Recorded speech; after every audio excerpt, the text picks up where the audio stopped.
Hello everyone, I am Dr. Sudha Rani, Professor in the Department of Computer Science and Engineering. Today, in this session of Object-Oriented Programming through Java Lab, we are going to explore exception handling in Java. Specifically, we will look at a Java program that demonstrates the exception handling mechanism with multiple scenarios. What is an exception? In Java, an exception is an unexpected event or error that occurs during the execution of a program. Exceptions can disrupt the normal flow of the program. Common examples include dividing a number by 0, accessing an invalid array index, or calling a method on a null object.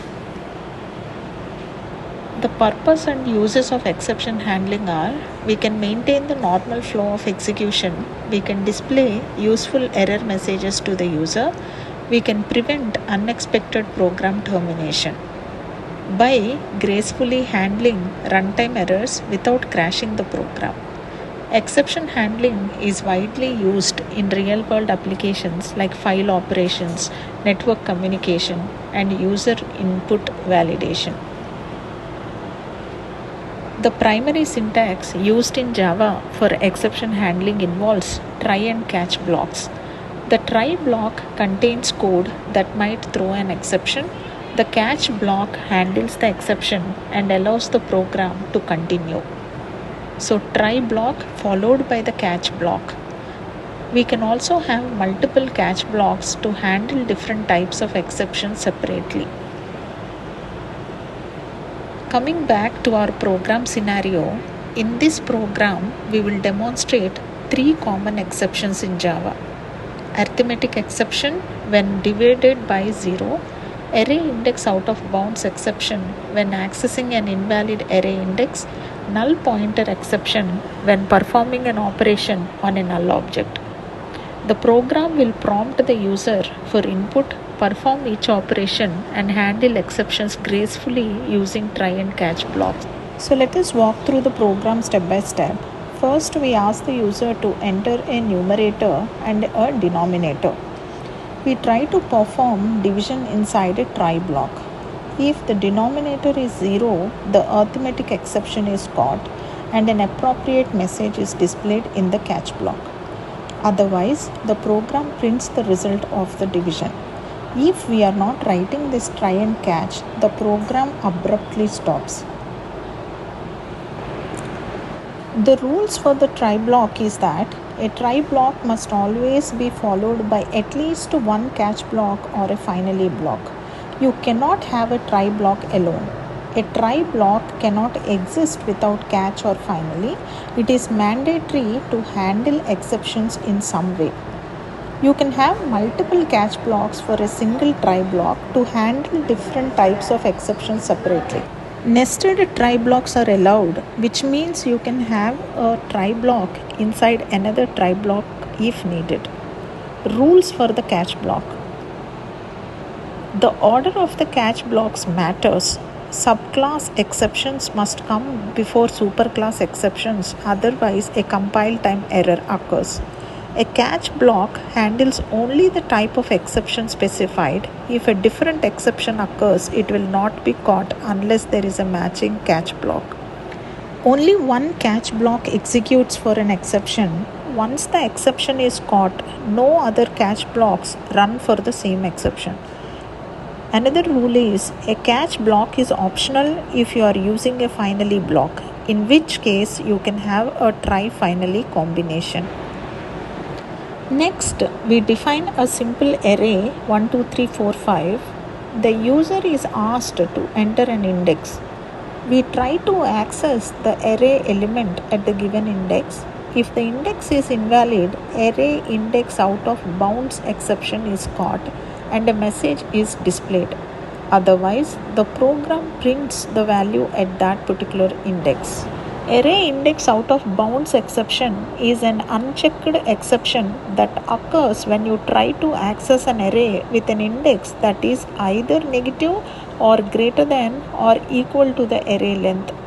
For example, trying to access array 5 in an array of size 5 will throw this exception because the index numbers will be from 0 to 4. There won't be any index for 5. This exception is part of the Java Lang package, so we do not need to import anything explicitly. Being a subclass of runtime exception, it is an unchecked exception, meaning we are not required to handle it, but it is recommended to do so. Always check the array length before accessing elements to avoid this exception. It is commonly encountered in loops or when taking user input for array indices. Being an unchecked exception, the program can still run if we handle it properly using try and catch. Finally, the program asks the user to enter a string. If the user enters the literal string null, we simulate a null reference. When we try to print the length of the string, if the string is null, null pointer exception is caught and an error message is displayed. Otherwise, we print the length of the string. Null pointer exception, often abbreviated as NPE, is an unchecked exception that occurs when we try to perform operations on a reference that points to null.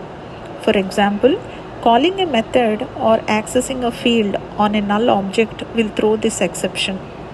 This exception is part of the Java Lang package, so there is no need to import it explicitly. Being a subclass of runtime exception, it is an unchecked exception, meaning Java does not require us to explicitly handle it with try and catch or throws. Null pointer exception occurs in the following situations. Calling a method on a null object. So say for example, I have string str is equal to null and I try to find out the length of the string, then I will be getting a null pointer exception. Or accessing or modifying a field of a null object using null in arrays or collections when an object is expected. So these are the common scenarios where you will be getting this null pointer exception. So always check if the reference is not null before performing operations, like if name not equal to null, then only you try to find out the length of the name. Commonly occurs when working with objects that may not have been initialized.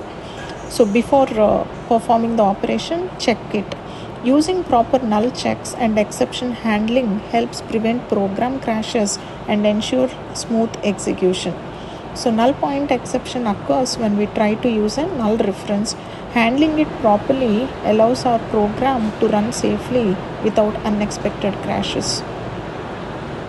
So in this program, we demonstrated exception handling in Java using try and catch blocks. We handled 3 common exceptions: arithmetic exception, array index out of bounds exception, and null pointer exception.